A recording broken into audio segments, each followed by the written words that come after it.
On utilise beaucoup le papier et le crayon pour monter un film. Hein. On le voit ici au cours de l'exposition qui a été créée pour l'occasion du festival. Et alors celui-là est vraiment exceptionnel. Moi j'ai beaucoup de mal à le comprendre. On a été nombreux à s'arrêter devant et à le trouver absolument extraordinaire. Il y a une légende qui dit que la totalité des rushs du film et des possibilités de montage sont inclus dans ce dessin. Hein, voilà. Donc, contrairement à ce qu'on peut imaginer et ce qu'on voit réellement, notamment sur nos outils de montage qui sont des timelines où le film se déroule dans la chronologie temporaire du film, ici tout est rassemblé et puis dans des cercles concentriques. Et il y a des cercles pour chaque personnage. Et sur la circonférence de ce cercle, on a des points qui correspondent aux scènes qui lui correspondent. Et donc, on a une sorte de tableau synoptique de l'ensemble du film et des virtualités de montage. Ça raconte aussi, je pense, quelque chose une réalité, c'est la complexité qu'il y a parfois à monter un film et à gérer une masse de rush très importante et des scènes et des situations qui sont très importantes. Là, c'est un documentaire et c'est souvent le cas dans un documentaire aujourd'hui.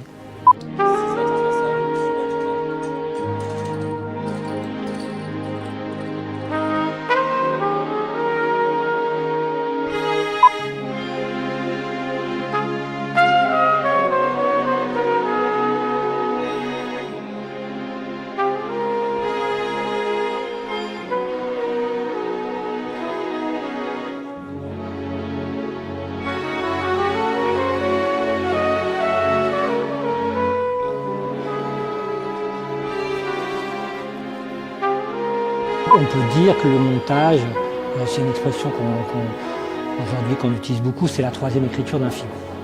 La première, c'est le scénario, quand il y en a un, ce qui n'est pas forcément le cas, notamment dans le documentaire. La deuxième, c'est évidemment l'écriture au tournage, hein, la fabrication des images. Et incontestablement, le montage est aujourd'hui une étape d'écriture, voilà, que ce soit dans le documentaire ou dans la fiction. Donc oui, le film se fait au montage, mais comme étant la dernière étape d'un processus assez long, hein, et qui dans le temps, sur certains films, peut prendre des années. Mais le film s'écrit en partie, et en tout cas l'écriture finale du film se fait au montage. La création d'un film ne s'arrête pas à la fin du tournage. Elle continue, il y a un vrai acte à monter le film, un acte créatif, à remettre en chantier, on va dire, ou à remettre en cause, ou à élaborer des solutions tout au long du processus de fabrication de ce qu'on appelle la post-production, qui fait le montage image, le montage son et le mixage. C'est un moment réellement de création. Un moment de création contraint, évidemment, on est contraint par le matériau, d'une certaine manière, par les images qui ont été tournées, on est contraint aussi par le sujet, on est contraint par le désir du film qui a couru dans les étapes précédentes. On a travaillé sur ce désir-là, hein, mais donc on ne travaille pas en toute liberté, mais c'est un travail de création. Alors là, en fin de compte, c'est une image double, hein, c'est une image qui est composée d'une part avec un plan qui a été réalisé pour le tournage et qui donne le trajet de la danseuse dans le décor. Hein, voilà. Et avec les axes de caméra et les numéros de plan afférents. Donc ça donne le déplacement de la danseuse et les axes de caméra dans le décor. Et en dessous, on a un screenshot. En gros, on voit l'outil de montage, le logiciel de montage. C'est une capture d'écran. Et on a en regard ce qu'on appelle la timeline, c'est-à-dire le déroulé temporaire du film. C'est les pistes images. Et très fréquemment, les monteurs utilisent des codes de couleurs pour identifier un certain nombre de plans, notamment ici, je crois, des ralentis. Certains cadrages sont visualisés avec des images de couleurs différentes. Le corpus, il est globalement défini, limité, hein, par les images qui ont été tournées, même si on peut imaginer, et ça se passe hein, pendant la post-production, être amené à demander à retourner des images, par exemple. Voilà.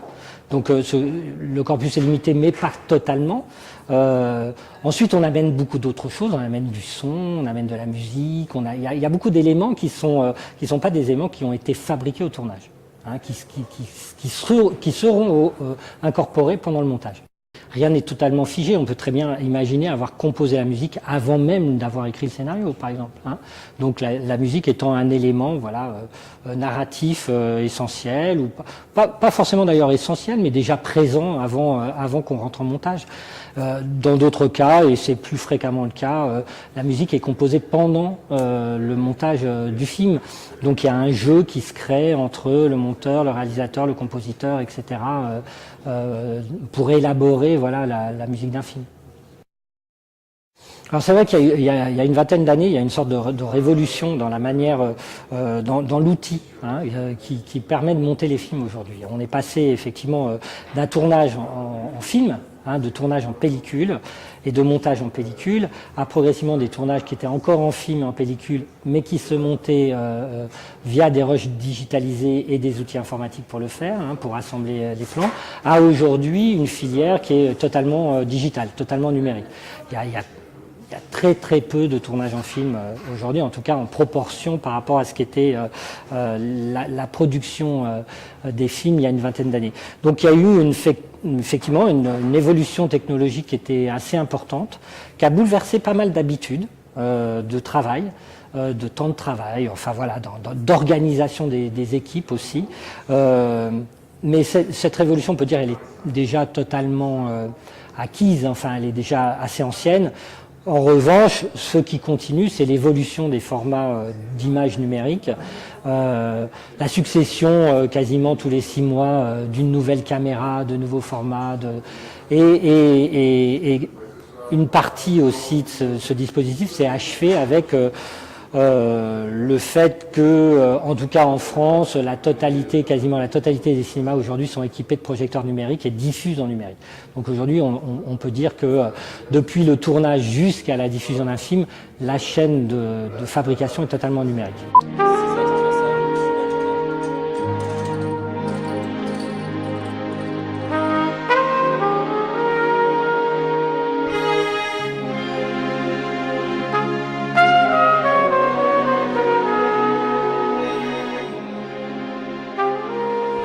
Alors moi, à titre personnel, déjà, moi j'ai pas connu le montage en film. Moi, je suis arrivé au montage au moment où ça basculait. Et d'une certaine manière, moi, je suis devenu monteur parce que ça basculait, parce que j'ai acquis très vite une connaissance de ces outils informatiques de montage qui m'a permis d'une certaine manière de devenir monteur. Mais évidemment, beaucoup de monteuses et de monteurs ont vécu les deux périodes.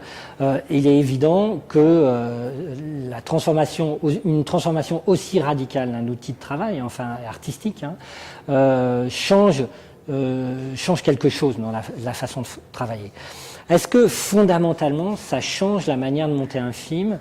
Je ne pense pas. Fondamentalement, je ne pense pas que ça change quelque chose. Dans le détail, oui, évidemment, il y a des usages des rushs notamment et de la manière dont on regarde les rushs qui est différente.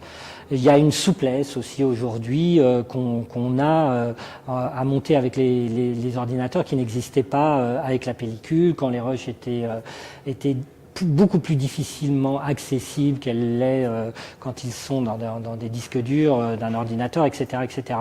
Donc moi, ça m'est assez difficile d'en parler parce que j'ai pas vécu les deux périodes.